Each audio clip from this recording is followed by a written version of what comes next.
Hello les amis, je vous retrouve pour une nouvelle vidéo sur le football italien et la Serie A et je vais vous présenter le match Juventus-Turin contre Atalanta de Bergame. C'est un match qui a lieu ce dimanche 10 mars 2024 à 18h pour le compte de la 28e journée du championnat d'Italie Serie A saison 2023-2024.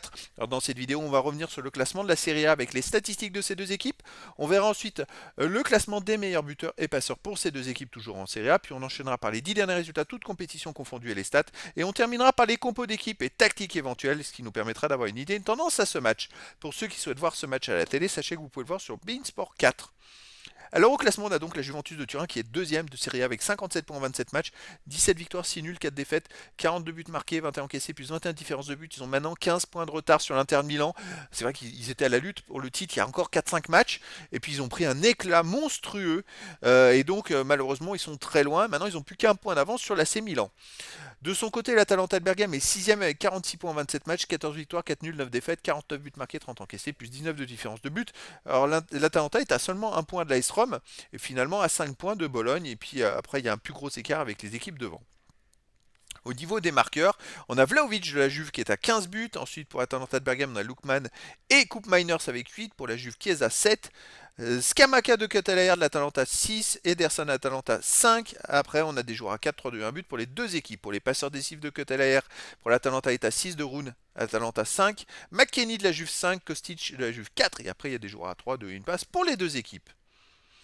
Les 10 derniers résultats, toutes compétitions confondues. Alors la Juve, bah voilà, 5 victoires, 2 nuls, 3 défaites, 20 buts pour 11 comptes, plus 9 de différence de but. Mais surtout, comme vous pouvez le voir, sur les 6 derniers matchs, bah, ils ont fait une victoire, 2 nuls et 3 défaites. Et voilà, il y a un écart maintenant de 15 points avec l'Inter de Milan. Ils jouaient le titre hein, quand même. Hein. C'est vrai que quand ils ont joué à l'Inter de Milan, s'ils avaient battu l'Inter de Milan, ils étaient au coude à coude, mais avant ils avaient déjà fait un match nul contre Empoli qui était un peu embêtant. C'est vrai que bah, maintenant ils ont du mal à retrouver le rythme. Alors ils ont battu Frosinone, le dernier match à la maison 3-2. Avant ils avaient perdu contre l'Udinese 1-0, un partout contre Empoli, et avant 3-0 contre Sassuolo et 4-0 contre Frosinone. Donc voilà, ils ont regagné contre Frosinone qu'ils avaient quand même battu 4-0 début janvier, le 11 janvier mais ils ont gagné beaucoup plus difficilement.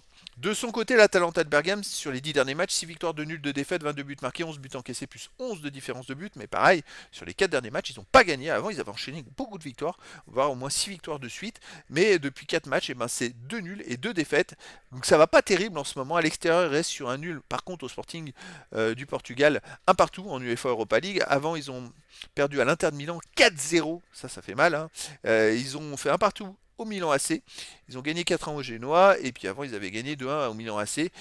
Donc voilà, ils sont un peu moins bien en forme, mais un peu comme la Juve. Donc ça resserre un peu le niveau entre les deux équipes. Au niveau des compos d'équipe et tactique, alors pour la Juve, on aurait du 3-5-2 et gardien 16-10, défense Gatti, Bremer, Danilo, milieu de terrain Wea, Cambiaso, Locatelli, Miretti, Kostic, attaquant Chiesa et Milik. Et donc pas de Rabiot, je pense que la Juve va pas bien quand Rabiot est pas là.